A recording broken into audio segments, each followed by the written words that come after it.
Yo guys, we're back again. Here is still another standard deck in which I think it was previously featured here, but it was the time prior to March of the Machines set release. And so today we're going to check on some of the deck changes and maybe it's another update for the components for which we have the Aftermath build. So it's named as Gruul Aggro by Daddy1333. This is user submitted deck list for MTG Goldfish. You can see here we have 29 creatures, 4 enchantments, 2 instants, 4 spot removals, 23 lands, 2 sorceries, and of course the sideboard. For the quick rundown again of what this creature lineup is chosen, it's more of a Gruul modified deck. So if you remembered, modified mechanic was first introduced in Kamigawa and Dynasty, and it's again further developed as more sets has been released for the format. So we're going to start with Evolving Adaptive. So this is probably again the one tap of the deck. It enters the battlefield with an oil counter and gets +1 for each oil counter on it. And then whenever a creature enters the battlefield under your control, if it has a greater power than or toughness than that of the adaptive, you will put an oil counter on Evolving Adaptive. So it goes well. It makes bigger and watch you go curving with your 2/2s and 3/3s. The Evolving Adaptive will also increase in power and toughness as well. So we have 3 copies in the main. Next up is 1 copy of Conquer Bloom. It's more of a just fill out for the 2-drop. At the same time, it becomes a 3/2 with a utility ability wherein you can sacrifice it to destroy artifact, enchantment, or proliferate. So meaning proliferate can also means to increase the counters and +1 counters on the adaptive. So only 1 copy. Another 2-drop here is Hajar Loyal Bodyguard. This is from Brothers Who Are Set.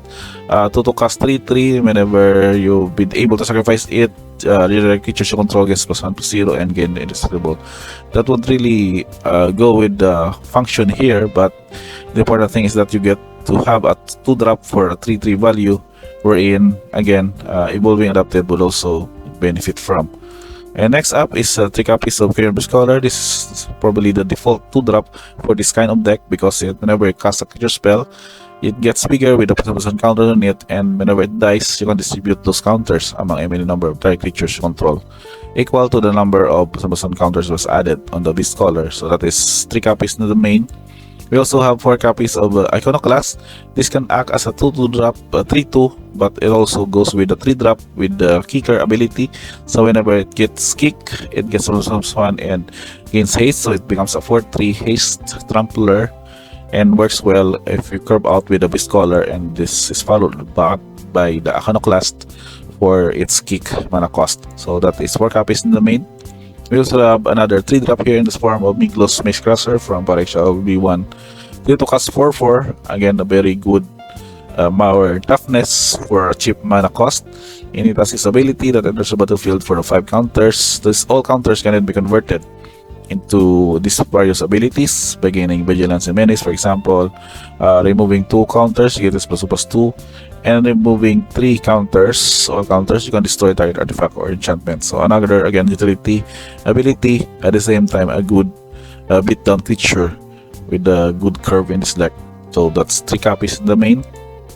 And another 3-drop here is the Stormseeker. Again, this is a default now, especially for the Pioneer format for the red-green vehicles. This is also used here, and it's still legal in the standard format by giving your other creatures +0 and haste.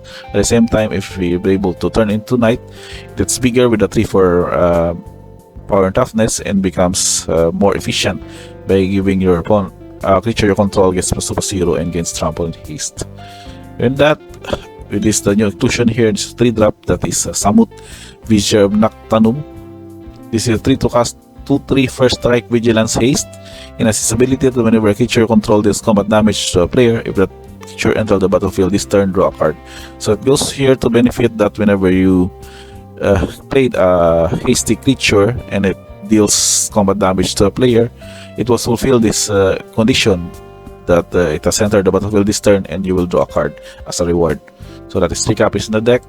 Next up also is another 3-drop, but it's more of a backup ability wherein a Voluntary Seeker would also put 2 +1 counters on a creature or itself, and it gains its ability that you can be able to pay 1, sacrifice this creature, and deals damage equal to its power to any target. So that in any situations, you can have a bigger creature in your board to be able to have that fling ability. So sacrifice that and deal the alpha or alpha strike, alpha damage to be able to have your opponents lose their life to 0. Then that with the 4-drop, we only have here the Doomskar Warrior. There's also the backup ability, but this ability that is very beneficial here because whenever this creature deals combat damage to a player or battle, you can look at that many cards from the top of your library and then reveal a creature card or land card from among them. So basically, you can be able to dig a creature out of your ability when it deals combat damage. At the same time, you can also transfer this one by having to back up if you go on a curve from your 3-drop or from your earlier creature drops. Again, with this setup, we also have the modified beneficial for the 4-drop that is in Thundering Raiju, with this ability that you can just ping out your opponents and put a counter on target creature you control whenever this attacks. So that curve went well, that composed the 29 creatures in the deck, making sure that you can basically curve out pretty well from starting with adaptive up to your 2-drops and your 3-drops in the deck at the same time, having to able to overwhelm your opponents with these triggers and the beneficial of your hasty creatures. It also added ability of the command of Faces Kakasan that can also ping out creatures and at the same time put a counter on next creature spell you play, and also becomes a 2/2 hasty creature that can have this passive ability that exiles creatures of your opponents whenever it is dealt damage. And for the 2 instants that is added here is Kami's Flare. This is also a default spot removal for modified decks.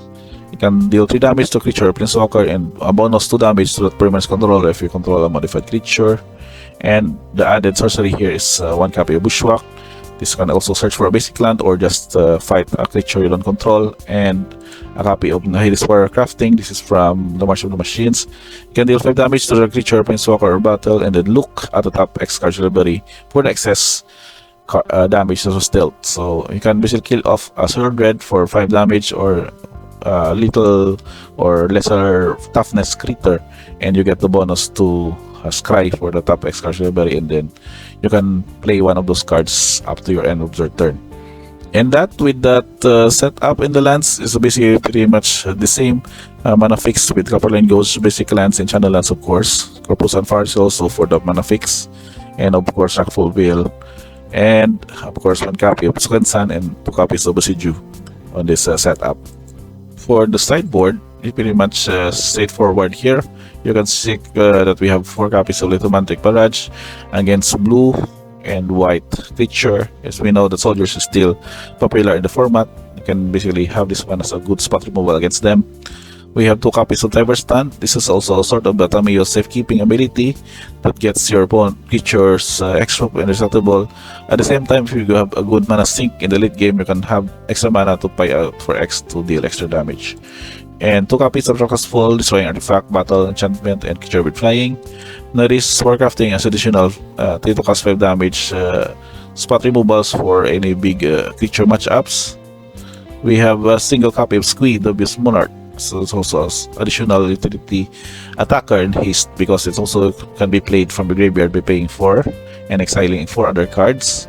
And 2 copies of Vampire's Vengeance, sort of 2 damage to each non-vampire creature, creating a blood token. And of course, last but not least is Arlene's the Pack's Hope as a Planeswalker support in mid-range and control matchups. So last but not the least are your mana curve setup. Average 2.35 surprisingly, so very much a very aggressive start that can curve out 2 drops into 3 drops, and the color distribution would be really pretty much balanced with 28 for red, 22 for green, but the producers pretty much the same with 18, 17 respectively for each of the colors. And last but not the least, we have only 4 tokens that went here: blood token, goblin, spirit tokens for the second sun, and a wolf token. So I guess that's about it, guys, for this sort of the aftermath Gruul Aggro modified Aggro update for the standard format deck tech.